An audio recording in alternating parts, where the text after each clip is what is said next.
चालू झालं. 13 चालू. ते बंद आहे का काय? हा चालू कर. लाईट दिसेना म्हणून. हा बरोबर आहे, बरोबर. ठीक आहे. पान नंबर 172. प्रश्न. वैशालीताई जैन, काल तुम्ही नव्हता बहुतेक.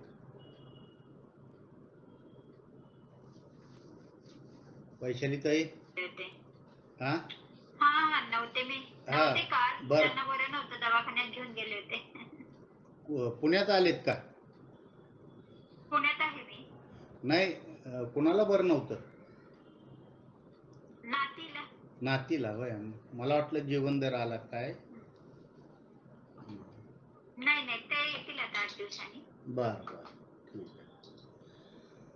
आहे. मग ऐकलंय का कालचं? हो, कालचं ऐकलं. तरी पण परत एकदा सांगतो तुमच्यासाठी. सांगा सांगा. एक 5-10 मिनिटात सांगतो, मग पुढं आपण चालू करू. आपल्याला पुढचं बघणं महत्वाचं आहे. आता बराच वेळ झाला इथं. मग काय आहे? वस्तू आहे की नाही? वस्तू कशी आहे? ध्रुववान म्हणजे अनंत गुणाचा पिंड आणि पर्यायवान म्हणजे अनंत पर्यायाचा पिंड. पर्याय म्हणजे एक गुण पर्याय नाही, अनंत गुणाच्या पर्यायाला धारण करणार, आणि गुणवान म्हणजे अनंत गुणांना धारण करणारी अशी वस्तू आहे. मग ज्यावेळी आम्ही अप्रमाण ज्ञानाने A5 प्रमाण ज्ञानाने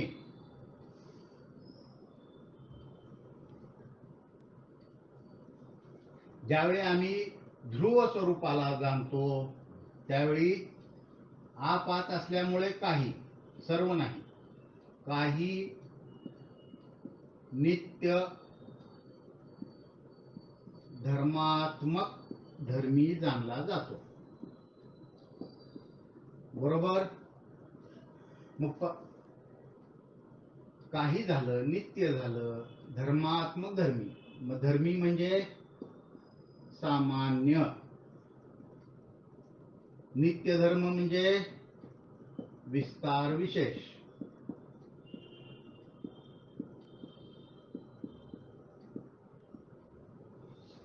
काही विस्तार विशेषात्मक सामान्याला आम्ही जाणत असतो.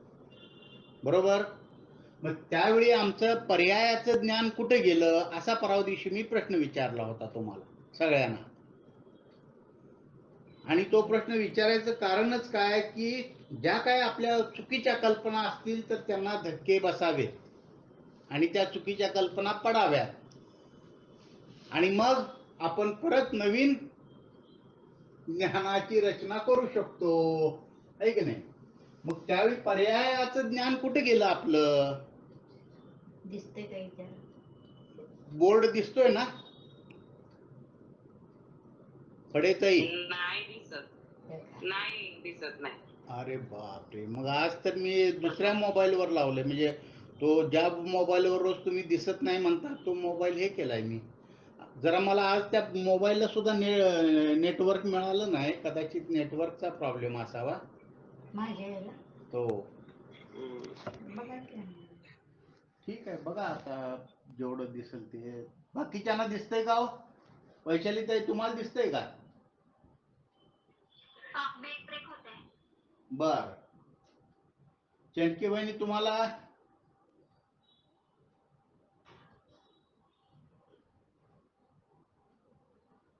आज स्वातीताई आल्या, स्वातीताई बेंडसुरे, दिसतंय का?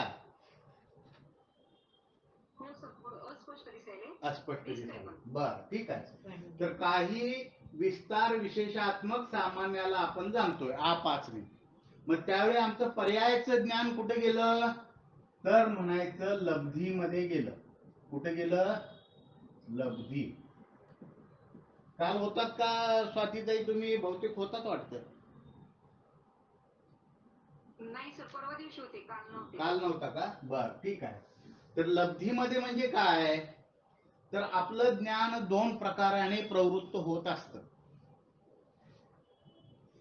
एक बुद्धिपूर्वक, म्हणजे आपल्या बुद्धीच्या टप्प्यामध्ये जे येतं त्याला म्हणायचं बुद्धिपूर्वक, आणि एक अबुद्धिपूर्वक, म्हणजे जे आपल्या बुद्धीच्या टप्प्यात येत नाही परंतु सूक्ष्म काहीतरी विचार होऊन जातात, की जे केवली भगवंताने जाणलेले आहेत, त्याला म्हणायचं अबुद्धिपूर्वक.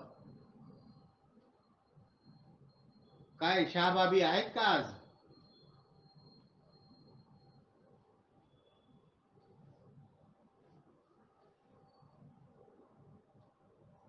नाहीत वाटतं आज.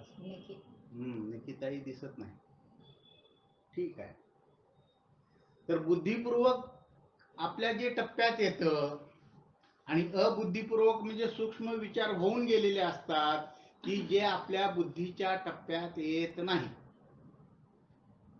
आलं लक्षात? असं दोन पद्धतीनं ज्ञान प्रवृत्त होतं. मग अबुद्धिपूर्वक जे विचार येऊन गेले, तर त्या विचाराला काय म्हणायचं? गौण. गौण हा शब्द दोन अर्थाने येतो बघा. गौण म्हणजे इथं काय, अबुद्धिपूर्वक.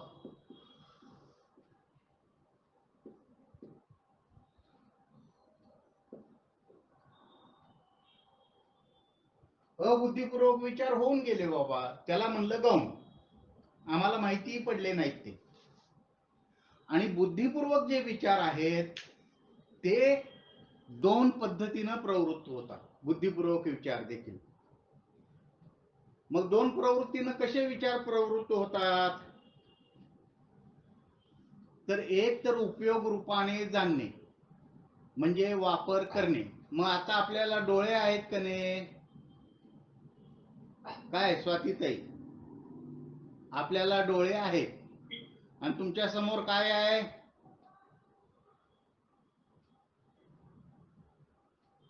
कुठलेही एक पदार्थ सांगा की, टेबल, खुर्ची, टीव्ही, काय आहे? टीव्ही आहे सर. टीव्ही आहे. बर, बंद आहे ना? हो हो. हा, नाही तर चालू ठेवून माझा स्वाध्याय व्हायचा नाही तर. तर आपण आता त्या बंद टीव्ही कडे पहा. पाहिलं?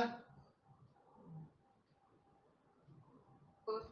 पाहिलं म्हणजे तुम्ही काय केलं, तुमच्या ज्ञानाचा वापर टीव्ही जाणण्यासाठी केला. त्यालाच आपण काय म्हणतो, वापर केला म्हणजे उपयोग केला. आणि शास्त्रातील त्याला उपयोग हाच शब्द आहे. उपयोग रूपाने तुम्ही टीव्ही जाणला.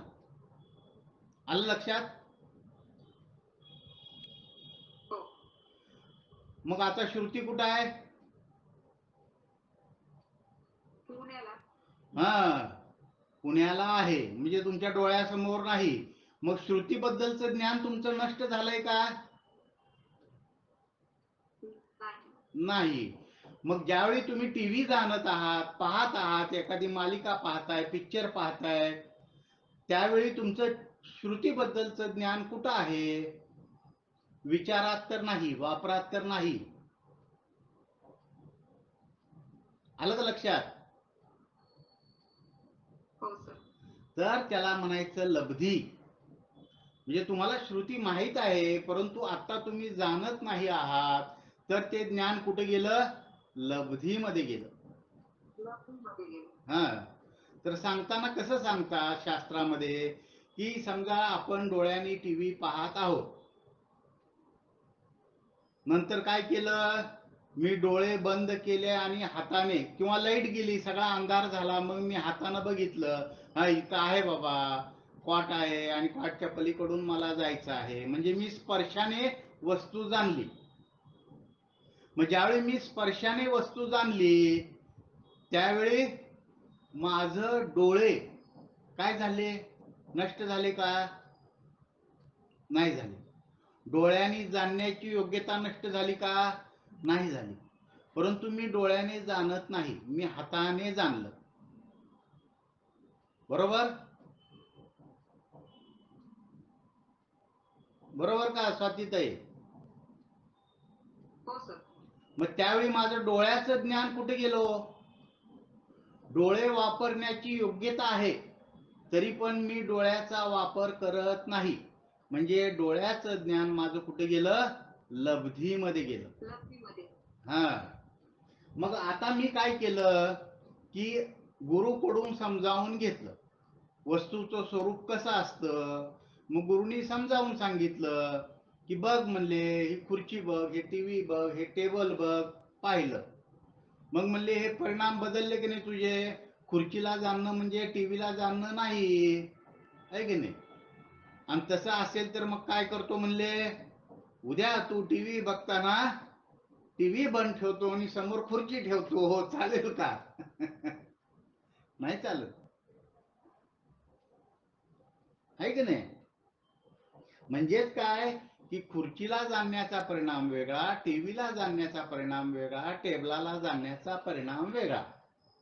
याला काय म्हणतात? पर्याय. जी अनित्य आहे ती. आणि मग काय सांगतात की ज्या शक्तीने मी खुर्चीला जाणलं, त्याच शक्तीने मी टीव्हीला जाणलं, त्याच शक्तीने मी टेबलाला जाणलं. म्हणजे जाणण्याची शक्ती माझी कशी आहे? नित्य, म्हणजे ध्रुव. मग माझ्यापाशी ध्रुव शक्ती आहेत आणि ध्रुव शक्तीच्या क्रिया पण आहेत. शक्तीच्या क्रिया किंवा कार्य म्हणजे काय? पर्याय. परिणाम म्हणा, विकार म्हणा, कार्य म्हणा, क्रिया म्हणा, एकच.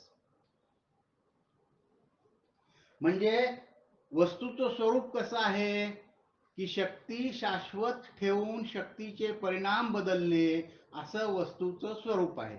म्हणजे वस्तू ध्रुव पर्यायवान आहे असं गुरुनी समजावून सांगितलं मला.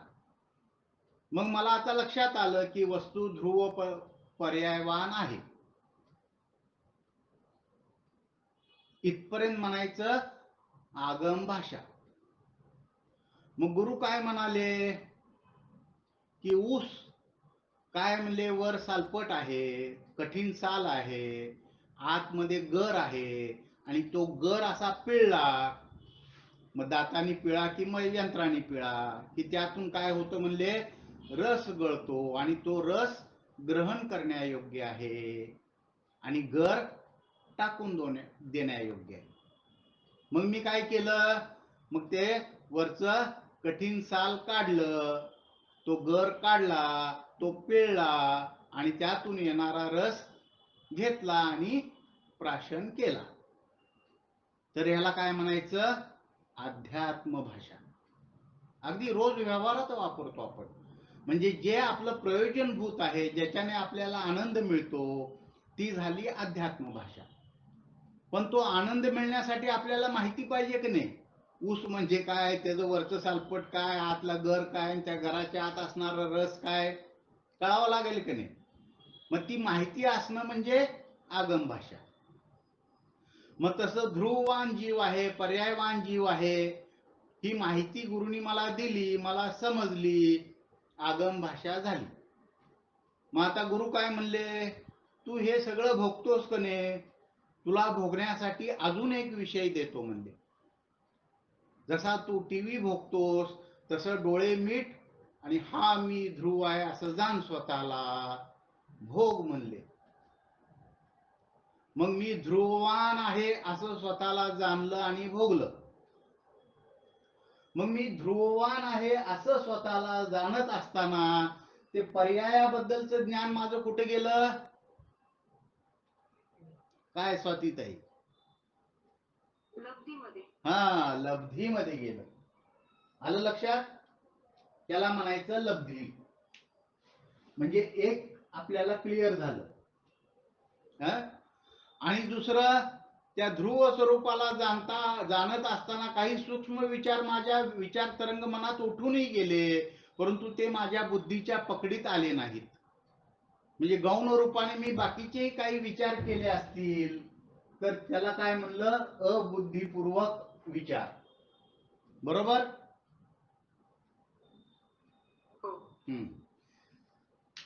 बर का वैशालीताई, तुमच्यासाठी पण काल तुम्ही नव्हता, पण परवा दिवशी होतात तुम्ही.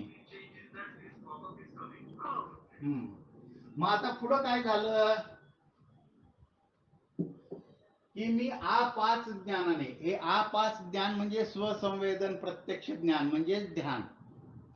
आपण ज्या ज्ञानाद्वारे ध्यान करतो त्याला म्हणतात आपाच ज्ञान. आ एक न जाणता येत, परंतु आनंद भोगता येत नाही, वीत राखता येत नाही. मग हे आपाच ज्ञानाने मी आता काय केलं, ध्रुववान द्रव्य आहे जाणलं. मग ध्रुववान द्रव्य म्हणजे काय होतं, ज्ञानवान, दर्शनवान, अजून चारित्रवान, आनंदवान आहे की नाही, आनंद, अजून अस्तित्व, वस्तुत्व,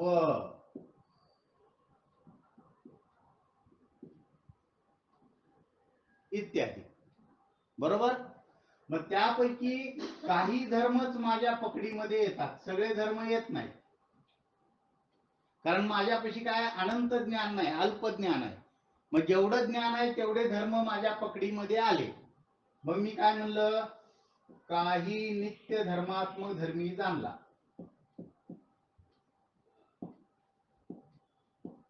धर्मात्मक धर्मी. मग धर्मी म्हणजे काय, वस्तू, आणि धर्म म्हणजे काय, त्याचे गुण किंवा पर्याय. पण मी आता पर्यायाचा विचार करत नाही उपयोग रूपाने. म्हणजे मी माझं ज्ञान पर्यायाला जाणण्यासाठी वापरत नाही, मी गुणाकडून वस्तूला जाणण्यासाठी माझं ज्ञान वापरतोय. त्याला म्हणायचं उपयोग रूप ज्ञान, बुद्धिपूर्वक उपयोग रूप ज्ञान. पर्यायाचं ज्ञान माझं लब्धीमध्ये गेलं. मग आता नंतर काय केलं, मी तुम्हाला सांगायला लागलो. काय म्हणून सांगायला लागलो, की ज्ञानवान जीव आहे. मग ज्यावेळी मी सांगायला लागलो त्यावेळी चारित्रवान जीव जाणलेला होता मी, दर्शनवान जीव जाणलेला होता, आनंदवान जीव जाणलेला होता. पण आता काय झालं, ते सगळे धर्म काय झाले, गौण झाले, म्हणजे अस्पष्ट जाणीव झाली त्या सगळ्या धर्मांची. आणि एक जाणीव तेवढी प्रमुख राहिली, कुठली, ज्ञानवान आहे.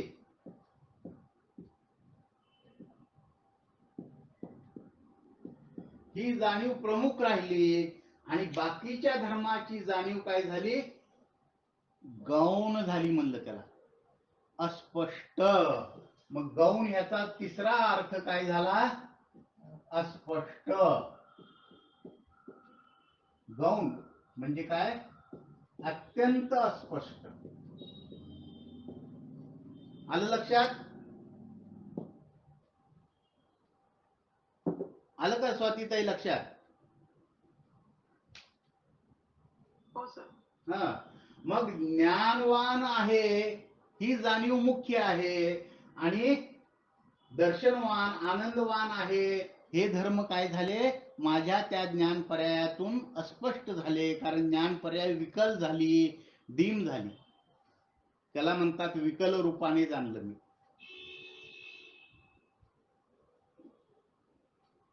परवा दिवशी होतात ना तुम्ही भिंतीचं उदाहरण देताना, हा, मग काय हरकत नाही, म्हणजे आलं तुमच्या लक्षात. मग आता मी इथं ज्ञानवान जीव आहे असं जाणतो, सांगतो तुम्हाला, जाणून सांगतो. त्यावेळी दर्शनवान, आनंदवान हे मी जाणलं होतं ते कुठे गेलं मग, तर त्याला म्हणलं गौण झालं, म्हणजे अस्पष्ट झालं. बरोबर, अस्पष्ट झालं. आणि मग माझं पर्यायाबद्दलचं ज्ञान कुठे गेलं, इथं पर्याय गौण झाली का ज्ञानवान आहे हे सांगताना, काय फडत आहे,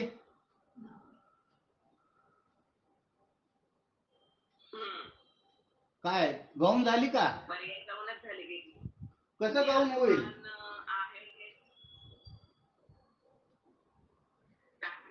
गौण कशी होईल, गौण होण्यासाठी, अस्पष्ट होण्यासाठी आधी स्पष्ट जाणलेली असावी लागेल की नाही. मग जाणली का तुम्ही आपाचनं जाणली का, हा, मग गौण व्हायचा प्रश्नच नाही. मग पर्याय कुठं आहे? लब्धीमध्येच आहे, गौण नाही झाली. हा आ पाच ने जाणल्यानंतर आ पाच कडून जो विषय जाणला त्या विषयाचं वर्णन करताना तुम्ही पर्याय जर प्रमाण ज्ञानाने जाणलीच नाही तर नय ज्ञानाने देखील सांगू शकत नाही. मग कुठं गौण केली तुम्ही पर्याय? आलं का स्वातीताई लक्षात? हो सर हो. म्हणजे इथं पर्याय गौण नाही झाली. मग गौण काय झालं? इथं बाकीचे नित्य गुण गौण झाले की जे प्रमाण ज्ञानाने जाणले होते. आ पाच प्रमाण ज्ञानाने बाकीचे जे नित्य धर्म मुख्य रूपाने जाणले होते ते सगळे नित्य धर्म काय झाले? गौण झाले. म्हणजे अस्पष्ट जाणीव झाली त्याची, अगदी अत्यंत अस्पष्ट जाणीव झाली. आणि फक्त ज्ञान गुणाची स्पष्ट जाणीव आहे, ज्ञानवान आहे असं सांगितलं तुम्हाला.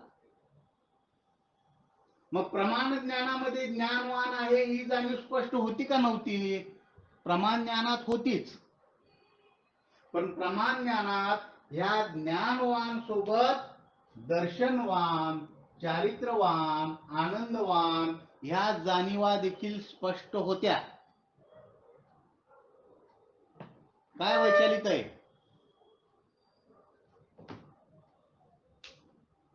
हो हो बरोबर आहे. हा, मग तुम्ही स्पष्ट प्रमाण ज्ञानाने जाणलं का नाही ज्ञानाने जाणलं?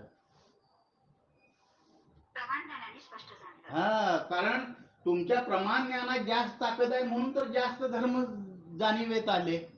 अस्पष्ट आणि अस्पष्टचा फरक काय आहे? स्पष्ट म्हणजे जास्तीत जास्त धर्म जाणणे, सूक्ष्मातिसूक्ष्म धर्म जाणणे, आणि अस्पष्ट म्हणजे एखादा धर्मच जाणणे. आलं का लक्षात? मग प्रमाण ज्ञानाने स्पष्ट जाणता येईल का नाही ज्ञानाने? प्रमाण ज्ञानाने. प्रमाण ज्ञानानेच, कारण नय ज्ञान हे अस्पष्टच आहे. तन्मयता अधिक असते ना प्रमाण ज्ञानामध्ये. अहो तन्मयता राहू द्या, ते शब्द नंतर वापरू. स्पष्ट अस्पष्टपणाने सांगा. बरोबर आहे. स्पष्ट. हा, स्पष्ट प्रमाण ज्ञानात आहे, नय ज्ञानात नाही. हे दिसतंय तुम्हाला? वैशालीताई दिसतंय का? दिसतंय. हा, काहीतरी लिहिलंय का त्याच्यावर? हो हो हो. ठळक अक्षरात काय लिहिलंय? कॅमलिन काहीतरी असेल बघा. कॅमलिन. हा, आणि आता बघा बर, आता दिसतंय का? हा, दिसत नाही, अस्पष्ट आहे. अक्षर दिसत नाही पण पेन दिसतो का नाही? पेन दिसतोय. आणि काहीतरी एक निळं वगैरे असलं काहीतरी दिसत असेल, आणि इथं ते निळं काय आहे हे स्पष्ट झालं. बरोबर? मग प्रमाण ज्ञानाने स्पष्ट जाणलं जातं, सूक्ष्मपणे जाणलं जातं, नय ज्ञानाने नाही. नय ज्ञानाने अस्पष्ट जाणलं जातं. आणि काय सांगतात हुकुमचंद भारील प्रवचनात? म्हणले सगळ्या गर्दीवर कॅमेरा आहे म्हणले, म्हणजे प्रमाण ज्ञानाने जाणलं समजा, आणि एखाद्या गोष्टीला स्पष्ट करायचं आहे तर नाही त्या कॅमेरा त्याच्यावर चेहऱ्यावर नेला तर म्हणले काय झालं? नय ज्ञानाने स्पष्ट जाणलं गेलं. अहो पुतर काय हे? हा, अहो कॅमेराने तुम्ही 1000 वस्तू जाणत होता, तोच कॅमेरा तुम्ही एका चेहऱ्यावर नेलेला आहे. कॅमेऱ्याची पॉवर नाही कमी केलेली. मग 1000 वस्तू पाहण्यापेक्षा एक वस्तू पाहण्यात स्पष्टता येईल का नाही त्याच ज्ञानाने?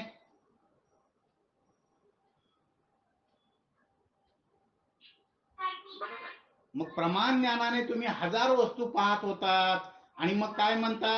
थांबा जरा मला नीट टीव्ही बघू द्या. म्हणजे काय? एक पदार्थ प्रमाण ज्ञानाने पाहिल्यानंतर स्पष्ट होतो 1000 पदार्थापेक्षा. पण नय ज्ञानाने सांगा बर पदार्थाला, ज्ञान अस्पष्ट होतं. काय करतो? टीव्हीची चांगली मालिका लागली आवडीची, काय स्वातीत आहे, कसं करतो आपण? थांबा थांबा थांबा, सगळ्याला काय करतो? थांबा थांबा, बोल नका. का? कारण आम्हाला उत्कृष्ट जाणायचं असतंय, त्यावेळी उत्कृष्ट भोगता येतं. आणि मैत्रीण आली तर ती बोलती म्हणून आपल्याला बोलावं लागतंय, त्यावेळी टीव्हीला भोगणं कसं होतं? काय स्वातीताई? असं मग मैत्रीण आली, गप्पा मारतीन, आपली आवडती मालिका लागली, आपल्याला तिच्यासोबत गप्पा माराव्या लागतात, मग ती मालिका उत्कृष्टपणे भोगता येते का? नाही. कारण का? बोलतानाचं ज्ञान विकल आहे, नय ज्ञान आहे की नाही? मग त्यावेळी काय म्हणतो आपण? अगं जाग, तुझी मुलगीची जेवायची वेळ झाली, जा आता, पळ लवकर. म्हणतो का नाही?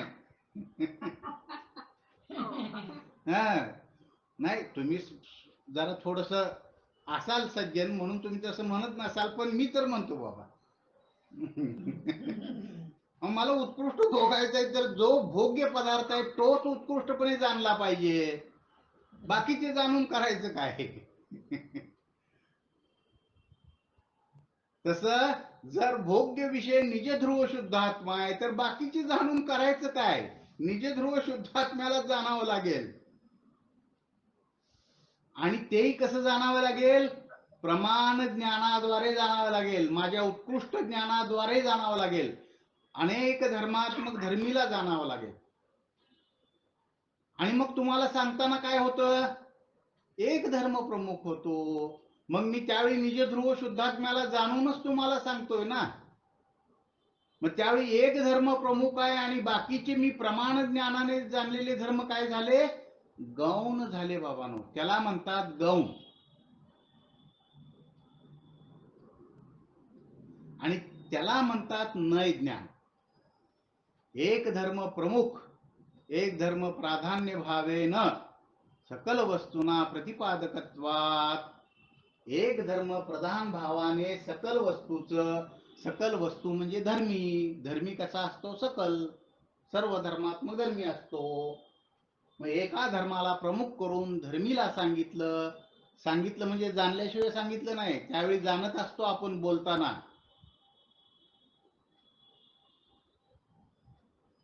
बोलताना बुद्धिपूर्वक आपण व्यवस्थित जाणत असतो.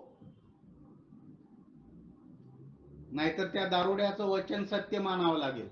कधी आईला आई म्हणतो, कधी बायकोला आई म्हणतो, कारण त्याचं ते बोलणं आहे, पण ते बुद्धिपूर्वक उपयोगरूप प्रामाण्य सहित नाही. तोही बोलतो का नाही? काहीतरी बरळायचं म्हणून बरळतो. बुद्धी कुठं आहे त्याची स्थिर? बुद्धीमध्ये त्याच्या प्रामाण्य हरवलेलं आहे. आणि आपण ज्यावेळी काळजीपूर्वक वर्णन करतोय एखाद्या गोष्टीचं, त्यावेळी संशय विपरीत अनध्यवसायाने रहित प्रामाण्य सहित जाणतो आणि मग त्या वस्तूबद्दल बोलतो. मग मी उपयोग रूपाने कशाला जाणलेला आहे? ज्ञान दर्शन आनंद गुणवान जीव असं जाणलेलं आहे. तर मी ह्या जाणलेल्या धर्मापैकीच एखाद्या धर्माला प्रमुख करून धर्मीचं वर्णन करतो. मग मी इथं पर्याय जाणलीच नाही तर गौण करायचा काय प्रश्न आहे? ती लब्धीमध्ये आहे, माझ्या उपयोगात नाही. नय ज्ञान देखील उपयोगरूप असतं बाबांनो. जसं प्रमाण ज्ञान उपयोगरूप लब्धिरूप आहे, तसं नय ज्ञानाच्या वेळी सुद्धा काय आहे? उपयोग रूपाने ज्ञानवान जीव आहे असं जाणतो. त्यावेळी बाकीचं आमचं कुठे गेलं? लब्धीमध्ये गेलं. मग पर्यायाला गौण करून सांगितलं किंवा जाणणं, या म्हणण्याला काय अर्थ आहे का? आणि जर तुम्ही पर्यायाला गौण केलं असेल ह्या नयामध्ये, तर त्याचा अर्थ काय होतो? की नय ज्ञान होण्यापूर्वी जे तुम्हाला श्रुत प्रमाण ज्ञान झालं, त्याच्यामध्ये तुम्ही पर्यायाला प्रधान रूपाने जाणलं. त्याशिवाय गौण कसं केलं? प्रमाण ज्ञानाने प्राधान्य रूपाने जाणलं जातं की नाही धर्मात्मक धर्मी? काय वैशालीताई? बरोबर. आणि जर इथं मी पर्याय गौण केली आहे असं म्हणलं तर ह्याचा अर्थ काय झालं की याच्या आधी मी प्रमाण ज्ञानाने ध्रुव पर्यायवान द्रव्य जाणलं, ध्रुववान नाही. म्हणजे मी ध्यान नाही केलं, ते माझं ध्यान नव्हतं. ध्रुव पर्यायवान वस्तू जाणली, ठीक आहे. म्हणून मग ध्रुववान सांगितलं त्यावेळी पर्याय गौण झाली, पर्यायवान सांगितलं त्यावेळी ध्रुव गौण झाला. पण केव्हा? त्याच्या आधी प्रमाण ज्ञानाने ध्रुव पर्यायवान जाणला असेल तर.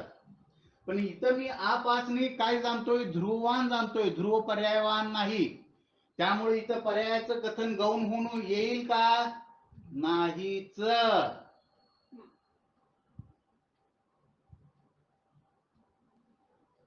काय फडेत आहे?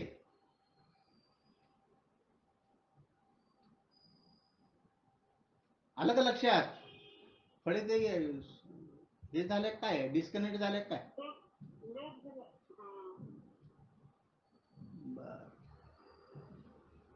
रेंज नसले की थोडासा प्रॉब्लेम येतो. आलं ना वैशाली ते लक्षात? मग इथं पर्यायाला गौण केलं काय म्हणतात लोक. पाचवी जाणल्यानंतर पर्यायाला गौण करायचा प्रश्न येत नाही बाबांनो. मी आ एक न जर जाणलं तर मी ध्रुव पर्यायवान जाणल्यानंतर मला पर्याय गौण आणि ध्रुव मुख्य करून ध्रुवाचं वर्णन करता येतं. त्यावेळी मी म्हणू शकतो की मी ध्रुव सांगतोय, पर्याय गौण झाली. कारण प्रमाणाने जाणलेल्या विषयामध्येच नय ज्ञानाची प्रवृत्ती होते.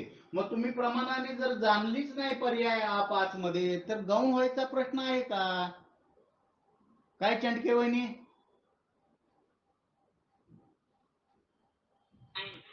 मग कुणाला कळती एवढी सूक्ष्मता? मुळात उपयोग रूप आणि लब्धिरूप परिणाम कळत नाहीत आणि गौण आणि मुख्य या शब्दाचे नेमके अर्थ कळत नाहीत. आणि म्हणून सगळा गोंधळ झालेला या लोकांचा.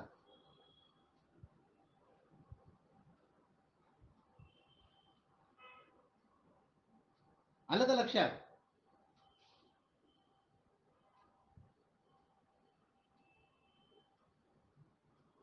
कारण लब्धीमध्ये गेलं का गौण झालं कळच ना त्यांना.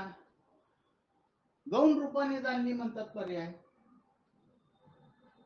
गौण केलं म्हणतात. गौण केलं ह्याचाच अर्थ काय? तू आधी प्रमाण ज्ञानाने पर्याय प्रधान रूपाने जाणली. कारण प्रधान रूपाने जाणल्यानंतरच तिला गौण करता येतं. म्हणजे तू ध्यान केलंच नाही बाबा. तू काय केलंस मग? ध्रुव पर्यायाला जाणलंस, ध्रुव स्वरूपाला नाही जाणलं. पाचने ध्रुव स्वरूपाला जाणायला सांगितलं. आणि ध्रुव पर्यायाला जाणला असेल तर तुझं पाच ज्ञानच नाही, ते एक ज्ञान आहे, मानस प्रत्यक्ष. आलं लक्षात? आलं काय? पुढे ते जॉईन झाले काय? रेखा ते डिस्कनेक्ट झालता का आता तुम्ही?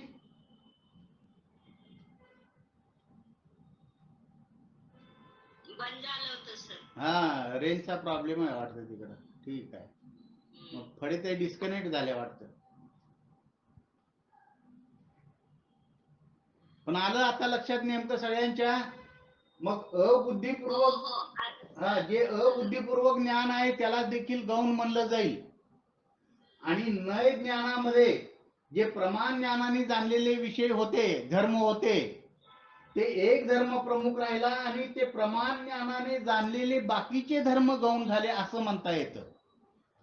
पण नय ज्ञानापूर्वी त्या प्रमाण ज्ञानाने जाणलं नाही तर गौण झालं म्हणता येत नाही.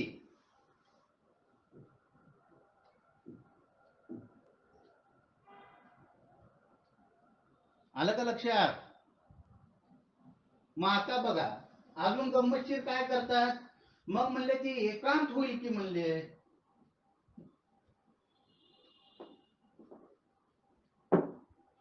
मग म्हणजे ध्रुव स्वरूपाला जाणलं म्हणले तुम्ही, पर्याय स्वरूपाला नाही जाणलं, एकांत झाला म्हणले. एकांत कसं काय होईल? जर मी पर्याय इथं उपयोग रूपाने जाणली नाही आणि लब्धी रूपाने देखील जाणली नाही, माझ्या लब्धीमध्ये देखील ते ज्ञान नाही, म्हणजे मी कोण झालो? सांख्य मतानुसारी शिष्य झालो. समजा मी सांख्य मत मानणारा माणूस आहे समजा, तर मी काय म्हणेन की मी ध्रुव आहे, शाश्वत आहे आणि पर्याय माझ्यामध्ये नाहीच. मग मी स्वतःला शाश्वत आहे असं जाणताना लब्धीमध्ये माझ्या पर्याय आहे का? काय वैशालीताई?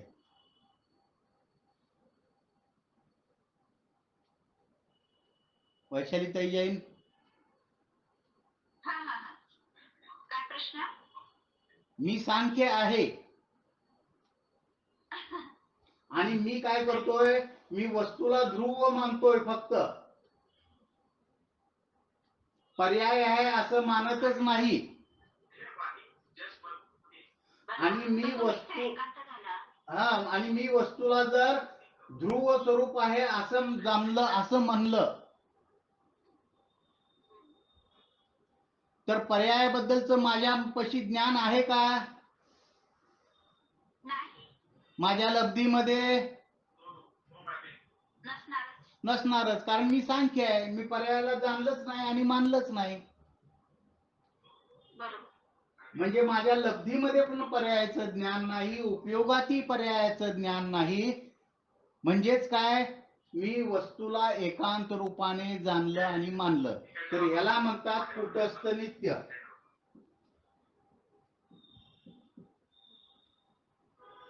याला काय म्हणलं? कूटस्थ नित्य. आलं लक्षात? आणि तुम्ही एकदम छान. हा, आणि आ5 कडून तुम्ही जाणत आहात आणि तुम्हाला पर्याय माहिती आहे, परंतु आता तुम्ही तिला उपयोग रूपाने जाणलं नाही, तर पर्यायाचं ज्ञान कुठे गेलं? लब्धीमध्ये गेलं, उपयोगात नाहीच. मग तुम्ही कुटस्थ नित्याला जाणलं का? नाही. हा, अनेकांतात्मक वस्तूला पण ध्रुव बाजूने जाणलं.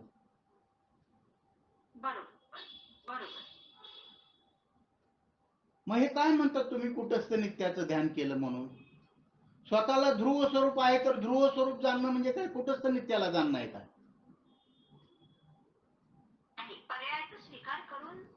स्वीकार करून तिला लब्धीमध्ये टाकलंय आम्ही.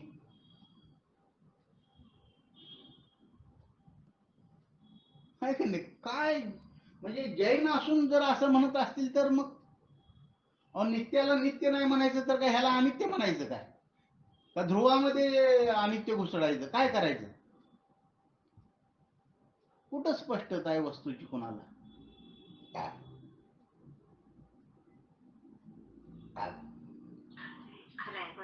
मग कुटस्थ नित्य नाही जाणलं आम्ही. मग समजा मी बौद्ध मतानुसारी आहे, आता मी कोण आहे? मी बौद्ध आहे आणि मी काय मानतो की पर्याय म्हणजे उत्पाद, पर्याय उत्पाद झाली आणि पूर्व पर्याय काय म्हणले? व्यय झाली, व्यय पर्याय. आणि मग पर्यायाच्या वेळी माझ्याकडे काय होता म्हणले? गुणही होता. मग मिथ्या ज्ञान पर्याय नष्ट झाली, सम्यक ज्ञान पर्याय उत्पन्न झाली, माझ्यापाशी ज्ञान गुण होता आणि इथेही ज्ञान गुण आहे. मग काय म्हणले? हा ज्ञान गुण देखील नष्ट झाला आणि दुसऱ्या समयात हा ज्ञान गुण उत्पन्न झाला. आणि ज्ञान गुण हा जसा ज्ञान गुण होता त्याच्यासारखाच हा दुसरा ज्ञान गुण उत्पन्न झाला. म्हणजे डुप्लिकेट, अगदी काही बदल नाही म्हणले त्यात. मग असं जर झालं तर काय होईल? ह्या गुणाला आणि ह्या गुणाला सादृश्य म्हणता येईल, बरोबर? सादृश्य म्हणता येईल का नाही? या गुणासारखाच हा गुण आहे म्हणून. पण नित्य म्हणता येईल का? हा, काय होईल की हा ध्रुव इथं नष्ट झाला,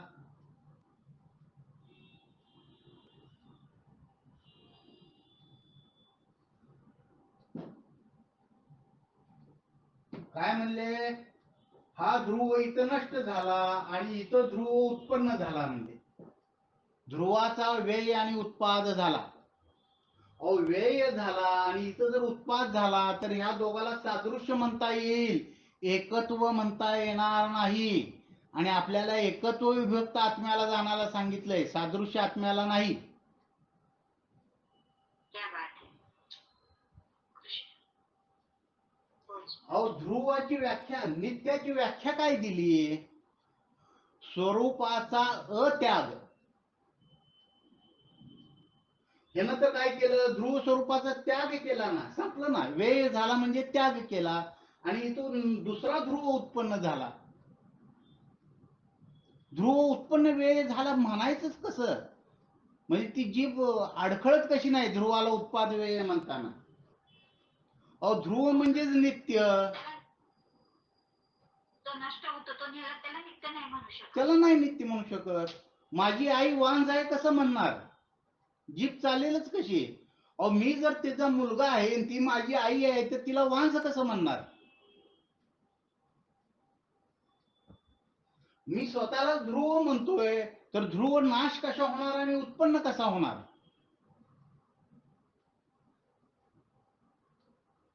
आणि जर समजा मी असं मानलंच की इथं ध्रुव नाश झाला पहिल्या समयात आणि दुसऱ्या समयात दुसरा ध्रुव उत्पन्न झाला, म्हणलं ध्रुवाचं परिणमन झालं म्हणजे काय, पहिला ध्रुव नष्ट झाला, दुसऱ्या समयात दुसरा ध्रुव उत्पन्न झाला, असं जर मी मानलं तर काय झालं, ह्या ध्रुवाचा आणि पर्यायाचा नाश झाला. याला काय म्हणतात, तुच्छ अभाव.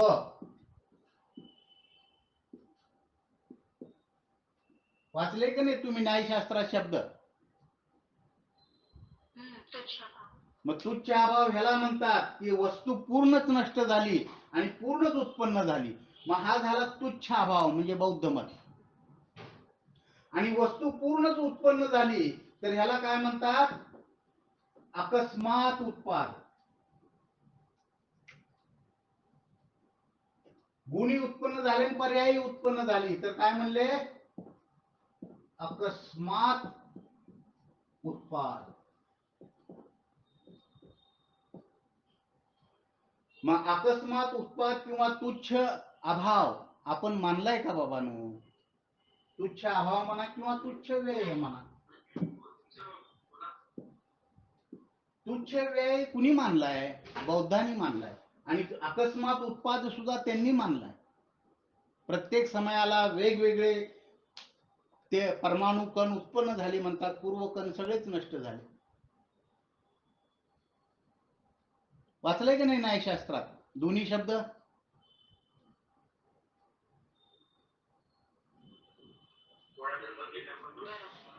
मग असं कसं म्हणता येईल ध्रुव उत्पन्न झाला आणि ध्रुव नाश झाला? आणि गुणाची व्याख्या काय दिली हो? ध्रुवाची व्याख्या काय दिली? गुणाची जाऊ द्या, नित्याची व्याख्या दिली की नाही तत्वार सूत्रामध्ये? आचार्यांनी स्पेशल सूत्र सांगितलंय आणि तत्वार सूत्रामध्ये एक शब्द सुद्धा सांगणं म्हणजे खूप मोठी गोष्ट झाली. आणि तिथे तर अख्खं सूत्र सांगितलंय. काय सांगितलंय? तद्भावाव्ययम नित्यम. तद्भाव, त्या भावाचा अव्यय म्हणजे नाश न होणे म्हणजे नित्य. मग तुम्ही काय म्हणता ध्रुवाचा नाश झाला, ध्रुवाचा नाश झाला? गमतीशीर प्रकार आहे.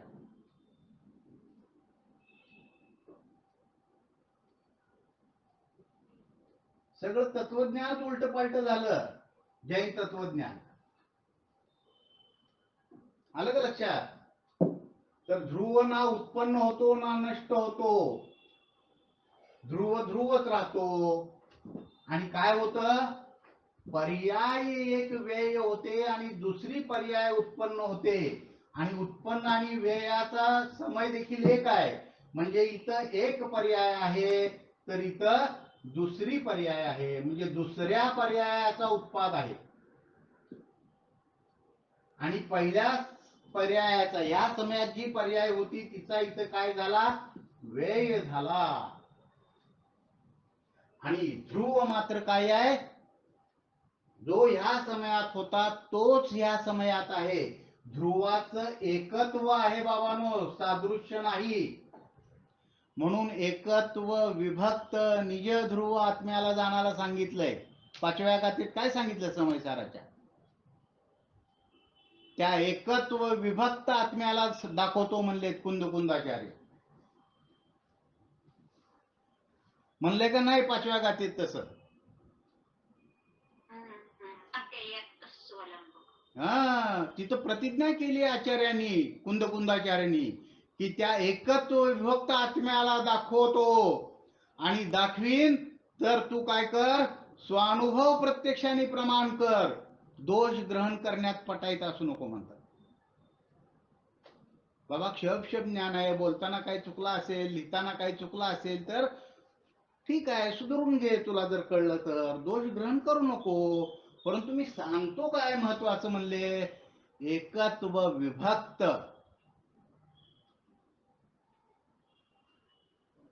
मग एकत्व झालं का दोन समयात ध्रुव तोच असला तर? असादृश्य झालं ते, एकत्व कुठं झालं? ध्रुव तोच पाहिजे, उत्पन्न नष्ट होणारा नाही. सत उत्पाद वेळ द्रव्ययुक्त सांगितलं, ध्रुव उत्पाद वेळ द्रव्ययुक्त नाही सांगितला. सत म्हणजे द्रव्य, द्रव्याचं लक्षण सांगितलं. ते वस्तू गुण रूपाने ध्रुव आहे आणि पर्याय रूपाने उत्पन्न होते आणि नष्ट होते. म्हणून समयसार वाचायचा असेल तर आधी प्रवचन सार आणि पंचास्ती काय वाचावं लागतं, कारण वस्तू स्वरूप समजल्याशिवाय समयसार दर्शन परक आहे.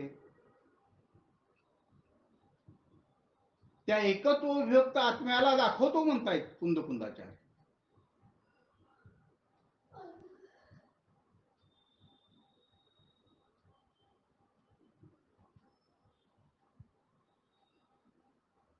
आलं का लक्षात चंडके वहिनी?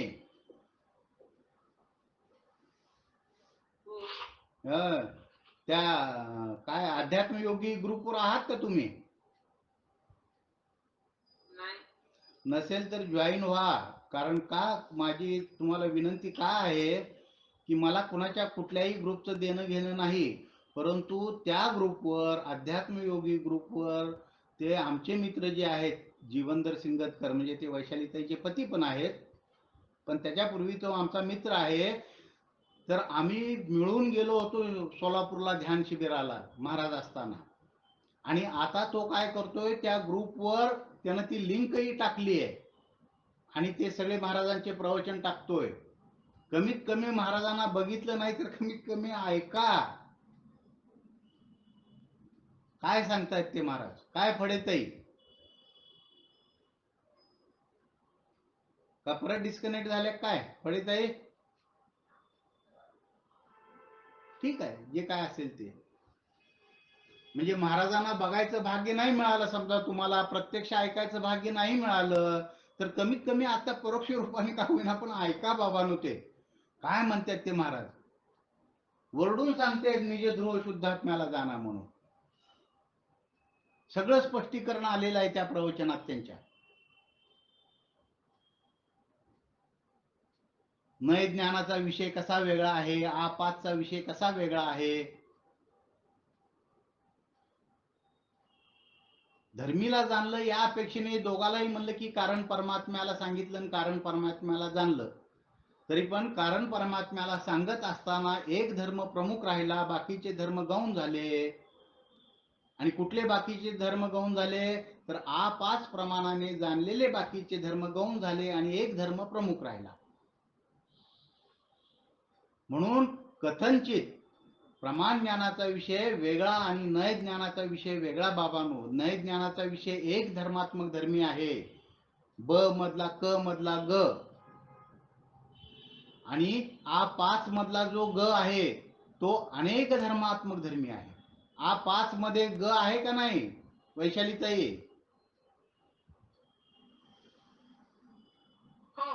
हा, कारण चार्ट नंबर 21 आहे तो निक्षेपाचं वर्णन करतोय, 21 आणि 19. त्या 21 नंबर चार्ट मध्ये बघा आंब्यावर घोटलंय स्पर्श रस गंध वर्ण अस्तित्वादी गुणपिंड वाला, आणि तिथं अभेदवृत्ती नाव दिलंय. त्या दिवशी दाखवलं मी तुम्हाला. मग तिथं पण अभेदवृत्ती म्हणलंय आणि खाली ग मध्ये ब च्या ग मध्ये देखील अभेदवृत्ती म्हणलंय. मग तुम्हाला खालचीच अभेद वृत्ती का दिसती, वरची का दिसत नाही? आलं का चंडकेवाणी लक्षात? वर पण अभेद वृत्ती आहे का नाही A5 मध्ये? हा, म्हणजे अभेद वृत्ती विषय तर अनंत गुणवान पिंड आहे. ते तर आपल्याला काही धर्म दिसत आहेत, केवली भगवंतांनी तर अनंत धर्म जाणले. मग त्यांचा अनुभूतीचा विषय आपल्यापेक्षा वेगळा. ते अनंत धर्मात्मक धर्मीला जाणताय, आपण काही धर्मात्मक धर्मीला जाणतोय. आणि नय ज्ञान काय करतंय? काही जाणलेल्या धर्मापैकी एक धर्म प्रमुख करते. आणि गौण कशाला करतंय? ते जाणलेल्या धर्मालाच काही गौण करते. जे जाणले नाही त्याला गौण करायचा काय प्रश्न आहे? आलं का लक्षात? तुम्ही एखादा माणूस आला पाहुणा घरी आणि त्याला विचारलं, हा, समजा एखादा पाहुणा घरी आला आणि तुम्ही जर त्याला विचारलं का तुरुंगातनं कधी आला, काय होईल? काय वैशाली ताई?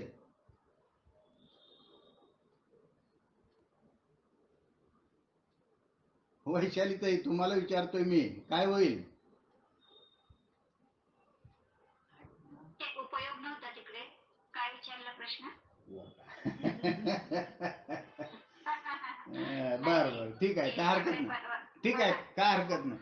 पाहुणा एखादा घरी आला तुमच्या, हा, आता नात आहे म्हणलं ना तुम्ही जवळ, नातू कुणाचा आहे? मुलाचा आहे का मुलीचा आहे? मुलाचं लग्नच व्हायचंय, मुलीचं आहे. मुलीचा आहे. बर, मग आता त्या जावयाचे वडील आलेत, समजा आले, खरोखर आलेले असले तर मग हे उदाहरण नको, पण समजा आलेत जावयाचे वडील आणि तुम्ही जर त्यांना विचारलं का हो तुरुंगातून कधी आलात, काय होईल? मार खायची गोष्ट आहे ना. और रामायण महाभारत पूर्वी घडून गेलेलं घरात घडल ना. कारण का? और जेल मधनं कधी आला याचाच अर्थ काय? काय अर्थ आहे याचा वैशाली ताई? नाही, वैशाली ताईला विचारतोय, ती कुणाशी तर बोलतायत वाटतं. काय अर्थ आहे त्याचा? दोन अर्थ घ्यायचे, अंगप्रविष्ट आणि अंगबाह्य. हा सांगा, दोन अर्थ घ्यायचे. हा सांगा कुठले? अंगप्रविष्ट अर्थ की ज्यांनी सम्यक्त्व प्राप्त केलेलं आहे शुद्धात्मानुभवासहित, त्याला म्हणायचं की जेलमधून कधी बाहेर पडला, चतुर्गती की जेल से. बर, मान्य. हा, आणि दुसरं अंगबाह्य? अंगबाह्य अर्थ म्हणजे आजपर्यंत पर्यायाशी जी बांधिलकी होती, उंटाला बांधून ठेवलं होतं दोऱ्याने आणि खुंटीने, गंमतच्या, तसं पर्यायाशीच अभिन्न झाला होता, तिथून सुटला, बाहेर आला. अंगबाह्य अर्थ. हा, आणि अजून तुम्हाला अंगबाह्य तिसरा असद्भूत व्यवहाराने सांगा आता. असद्भूत व्यवहार की शरीर आधीपासून नाही, तुमच्या सासऱ्या व्यायावर घटवा. आता मी तुम्हाला व्यायाचं उदाहरण दिलं. असद्भूत व्यवहार नयाने व्यायावर घटवा, अंगबाह्य अर्थ. हा, तुम्हाला भीती वाटती, थांबा मी सांगतो आता.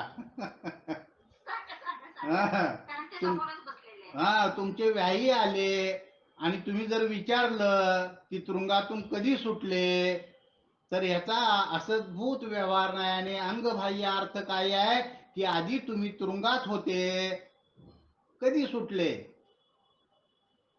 बरोबर आहे का?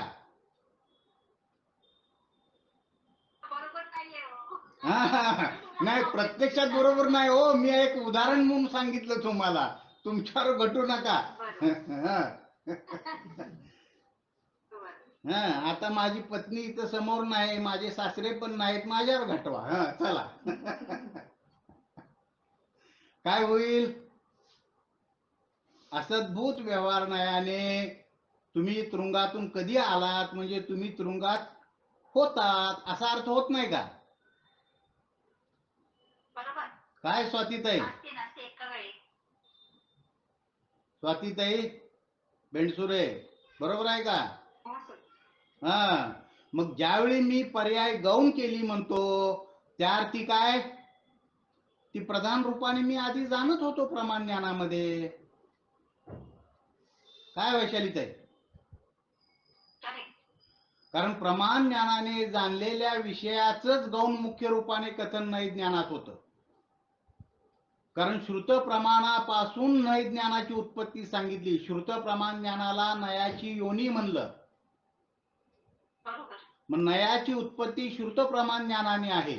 मग मी ज्यावेळी नय ज्ञानाने सांगतो आहे पर्यायाला गौण करून ध्रुव स्वरूपाला, त्याचा अर्थ काय, श्रुत प्रमाणामध्ये मी ध्रुव पर्यायाला मुख्य जाणत होतो. मग मुख्य जाणल्याशिवाय गौण कसं केलं तुम्ही? आलं का लक्षात? तुरुंगात गेल्याशिवाय सुटला कसा? बरोबर. बरोबर. हा, मग गौण केलं म्हणजेच तुम्ही मुख्य रूपाने जाणत होतात. म्हणजेच तुम्ही ध्रुव स्वरूपाला जाणत नव्हतात. तुमचा विषयच चुकला ध्यानाचा. तुमचा म्हणजे ज्यानं कुणी असं सांगतोय त्याचा. जर म्हणत असेल की गौण रूपाने पर्यायाला आता जाणतोय सांगताना मी, याचाच अर्थ सांगण्यापूर्वी त्यानं काय केलेलं आहे, प्रधान रूपाने पर्यायाला जाणलेलं आहे श्रुत प्रमाणामध्ये. आलं का चंडकेवणी लक्षात? म्हणून आत्मानुभूतीच्या वेळेचं ज्ञान जर पाच प्रमाण ज्ञान असेल तर त्याच्यामध्ये पर्याय जाणलीच जात नाही. तिथं गुणवान द्रव्य जाणलं जातं. म्हणजे काही नित्य गुणात्मक धर्मी जाणला जातो, जीव जाणला जातो. आलं लक्षात? म्हणून ते गौण मुख्य जे शब्द वापरताना ते जबाबदारीनं वापरा बाबांनो, मला एवढंच म्हणायचंय. जिथं लब्धीमध्ये ज्ञान गेलंय त्याला लब्धी म्हणा, जिथं उपयोग रूप आहे त्याला उपयोग रूप म्हणा. अबुद्धिपूर्वकाला गौण म्हणायचं असेल तर म्हणा, काही हरकत नाही. आणि कथन करताना जे प्रमाण ज्ञानाने जाणलेलं आहे त्याचं एक धर्माचं वर्णन करताना बाकीचे धर्म काय केले तुम्ही, गौण केले, म्हणजे कमी महत्वाचे केले, म्हणजे ज्ञानामध्ये अस्पष्ट झाले. आलं का लक्षात? मग ज्ञानामध्ये जसं अस्पष्ट होतं तसं वागण्यात देखील स्पष्ट आणि अस्पष्ट होतं का नाही? काय वैशालीताई? आता व्याही आले, जावई जर आले असतील तर काय होतं वागण्यामध्ये? अहो बसा बसा बसा, अहो ते तुमच्या पोराच्या वयाचं आहे, पोराला अरतुर बोलता, जावयाला बोलता का? काय वैशालीताई? हा, जावयाला नाही अरतुर बोलत, तुमच्या पोराच्याच वयाचं आहे ना, पोराला मात्र अरतुर बोलता. म्हणजे व्यवहारामध्ये सुद्धा आपण मुख्य गौण करतो वागण्यात. मग तिथं मुख्य गौण म्हणजे काय, महत्व आणि जरा कमी महत्व असा त्याचा अर्थ झाला. मग ज्ञानामध्ये मुख्य गौणचा अर्थ काय होतो, स्पष्ट आणि अस्पष्ट, दुसरा काय अर्थ आहे? ज्ञानामध्ये जाणण्याची पद्धती कशी आहे, स्पष्ट जाणणे, अस्पष्ट जाणणे. मग प्रमाण ज्ञान सकल आहे, धर्मीलाच जाणतं, आणि प्रमाण वाक्य देखील सकलच आहे, तेही धर्मीलाच जाणतं. म्हणजे विषयाच्या अपेक्षेने धर्मीला जाणतं म्हणून सकल म्हणलं.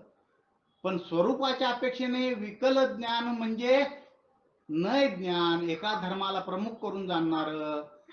आणि स्वरूपाच्या अपेक्षेने प्रमाण ज्ञान सकल म्हणजे काय, अनेक धर्मात्मक धर्मीला जाणतं. आलं लक्षात? ठीक आहे. आता आपण आज इथं थांबू, पण थांबण्यापूर्वी आता प्रश्न वाचा, त्याशिवाय आपली गाडी पुढे सरकणार नाही. आणि आता उद्या शनिवार रविवारी स्वाध्याय बंद राहील, परंतु सोमवारी मात्र या प्रश्नापासूनच पुढे आपण चालू करणार. वाचा बरं वैशाली ताई तेवढा प्रश्न. नाही, वैशाली ताईकडे पाहुणे आलेत वाटतं. वाचा बरं रेखाताई, वाचा बरं पान नंबर 172, प्रश्न वाचा.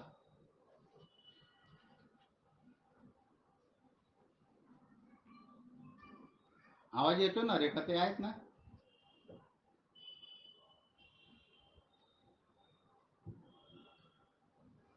रेखाताई आवाज येतो का माझा? चंदकेबाई तुम्हाला तर आवाज येतोय का?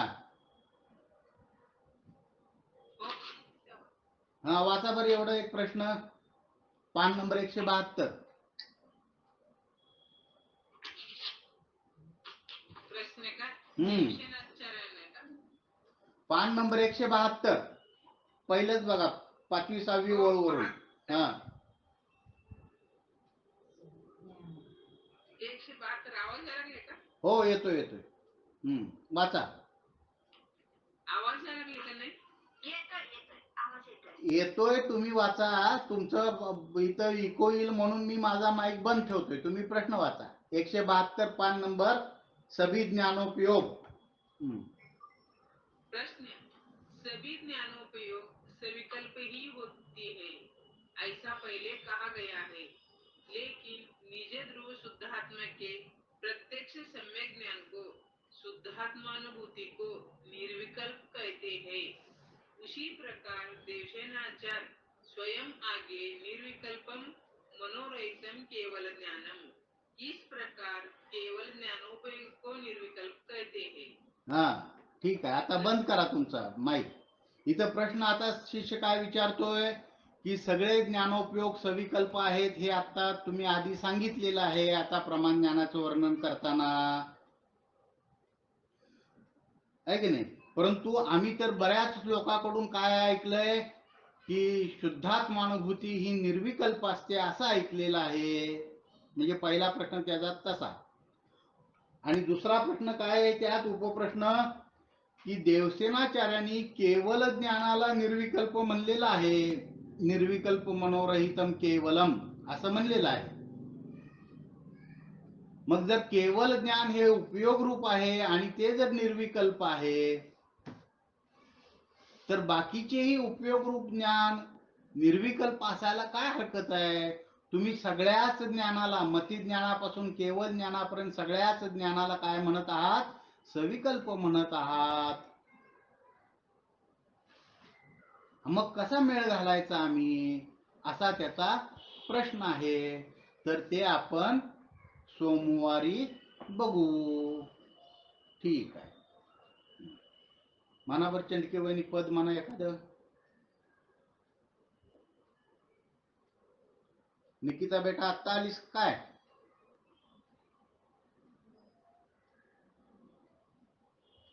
हो काका, आज खूप उशीर झाला. बर बर, मी पाठवतोय ह्याच्यावर. हा मी पाठवतोय त्या व्हॉट्सअपवर, ऐकून घे. हा ठीक. म्हणा चंदकेबाईंनी पद म्हणा. स्वतंत्र निश्चल निष्काम